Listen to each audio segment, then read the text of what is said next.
ना पार्लरमध्ये जायची गरज, ना वॅक्स, ना रेझर, ना क्रीम, अगदी घरातील वस्तूचा वापर करून नको असलेले केस काढण्यासाठी सर्वात सोपा घरगुती उपाय आज मी तुमच्यासोबत शेअर करणार आहे, ज्यामध्ये तुम्हाला 100% रिझल्ट मिळेल आणि नको असलेले केस कोणत्याही त्रासाशिवाय अगदी कायमचे निघून जातील।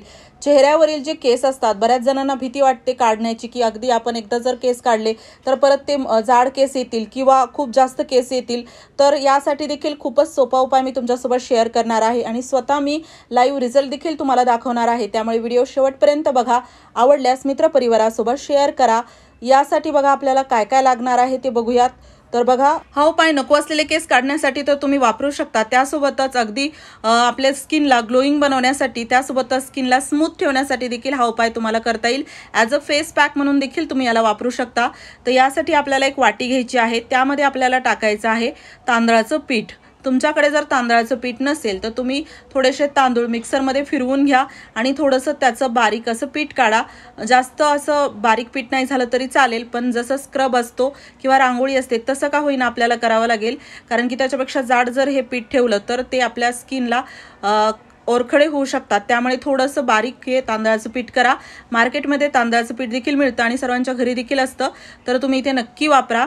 त्यानंतर बघा, यामध्ये आपल्याला लिंबू टाकायचा आहे, 2-3 थेंब लिंबाचा रस यामध्ये टाका। त्यानंतर इथे आपल्याला लागणार आहे मध, हनी आपल्याला इथे वापरायचं आहे। तुमच्याकडे नसेल तर स्किप केलं तरी चालेल, पण हनी ऐवजी मग तुम्ही थोडंसं 1 चमचा साखर घेऊन अगदी अर्धा चमचा पाण्यामध्ये त्याला विरघळून त्याचा जो चिकट पाणी तयार होईल ना, तर ते यामध्ये टाका। जर तुमच्याकडे इथे हनी नसेल तर बाकी हनी असेल तर 1 चमचा आपल्याला अशा प्रकारे मध इथे टाकायचं आहे आणि पाणी न टाकता या पूर्ण मिश्रणाला असं व्यवस्थित आपल्याला मिक्स करायचं आहे। पाण्याचा या ठिकाणी अजिबात वापर करायचा नाही आणि बघू शकता पाणी यामध्ये लागतही नाही, कारण की 2 चमचे जे आपण तांदळाचं पीठ घेतलेलं आहे त्यानंतर ज्या वस्तू टाकल्या त्यामध्येच हे चांगलं असं व्यवस्थित मिक्स होतं।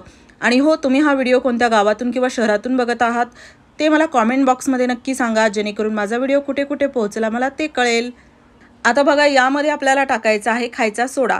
खायचा सोडा इथे आपल्याला टाकायचा आहे अगदी 2 चिमूटभर एवढा आपल्याला खायचा सोडा टाकायचा आहे।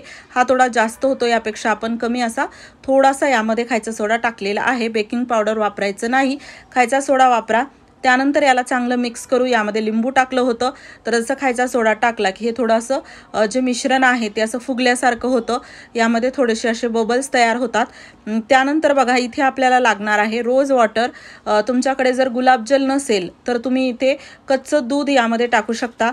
गुलाबजल असेल तर गुलाबजलचा वापर करा, पण पाणी टाकू नका, एकतर गुलाबजल किंवा कच्चं दूध असं यामध्ये टाकायचं आहे।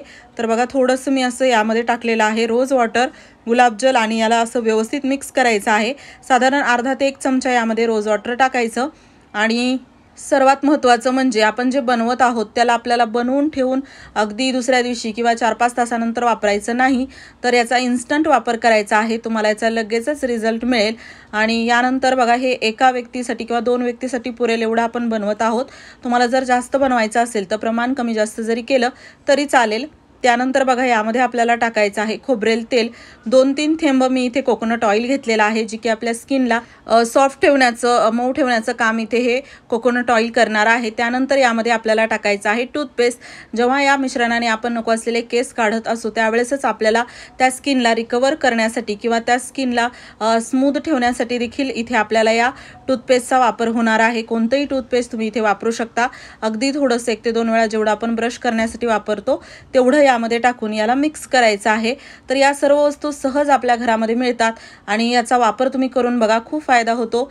आता या वस्तू जेव्हा एकत्र येतात त्यामध्ये एक छोटंसं केमिकल रिॲक्शन होतं, ज्यामुळे आपले जे नको असलेले केस आहेत ना, तर ते पूर्ण मुळासकट निघतात। आणि त्यासोबतच या मिश्रणामुळे अजून एक फायदा होतो की नको असलेले केस जे आहेत त्याची ग्रोथ कमी होते। म्हणजे जसं आपण वॅक्स केला की लगेचच केस दिसायला लागतात किंवा क्रीम लावल्यानंतर थोड्या दिवसात परत केस येतात, पण याने तुम्ही जर वापर केला तर त्याची जी वाढ आहे ना ती खूप कमी होते।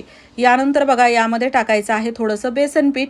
आता हे मिश्रण जे आहे ना जेवढं पातळ किंवा घट्ट आहे त्यानुसार यामध्ये बेसन पीठ आपल्याला घालायचं आहे।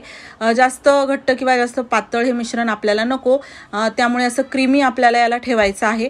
त्यानुसार यामध्ये बेसन पीठ किती बसेल ते तुम्ही तुमच्या अंदाजाने थोडंसं टाका। अर्धा चमचा एवढं बेसन पीठ यामध्ये मी टाकलेलं आहे आणि बघू शकता हे मिश्रण आता आपलं तयार आहे। आता सर्वात महत्त्वाचं म्हणजे याला कधी कुठे कसं वापरायचं बघूयात। तर बघा, चेहरा जसं तुम्ही याला ज्या नको असलेल्या केसांच्या ठिकाणी लावत आहात त्या भागावरती, जसं हात पाय म्हणा चेहरा, तर त्या ठिकाणी आपल्याला स्वच्छ पाण्याने धुवून घ्यायचं आहे। ड्राय करायचं, कपड्याने पुसून घ्यायचा तो भाग, आणि कोणती क्रीम केमिकल चेहऱ्यावरती नसावं याची काळजी घ्यायची।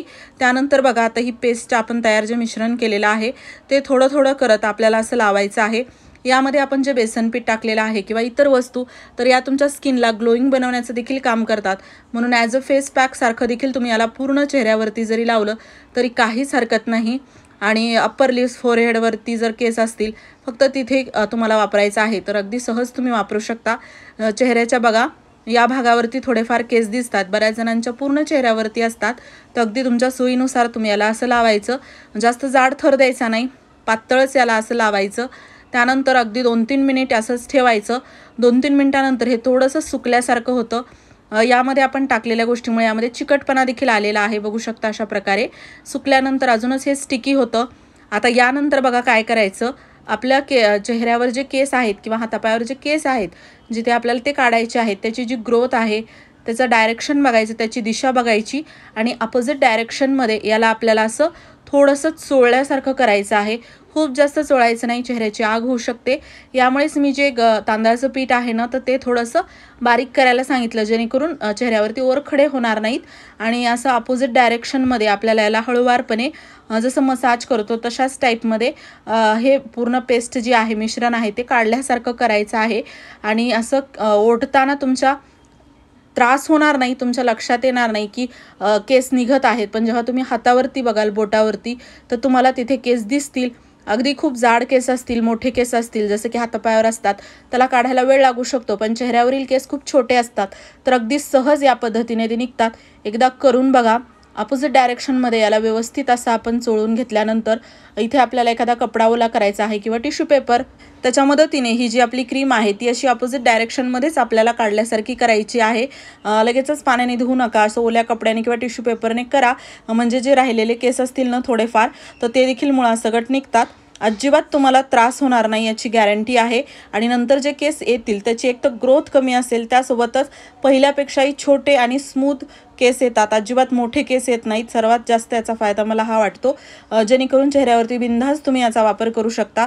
एकदा करून बघा। त्यानंतर स्वच्छ पाण्याने चेहरा धुवून घ्यायचा आणि एखादं लोशन किंवा कोकोनट ऑइल, एखादी क्रीम चेहऱ्यावरती लावायचं, जेणेकरून स्किन स्मूथ राहते। आणि अगदी तुम्हाला ग्लोईंग स्किन करायची असेल तर त्याच्यासाठी देखील तुम्ही याचा वापर करू शकता। स्क्रबिंग देखील चेहऱ्याची खूप छान होते। ट्राय करून बघा। काही प्रश्न असतील तर कॉमेंट बॉक्समध्ये विचारा। व्हिडिओ आवडला असेल लाईक करा, शेअर करा। चॅनलवरती नवीन असाल सबस्क्राईब करायला विसरू नका। पूर्ण व्हिडिओ पाहिल्याबद्दल धन्यवाद।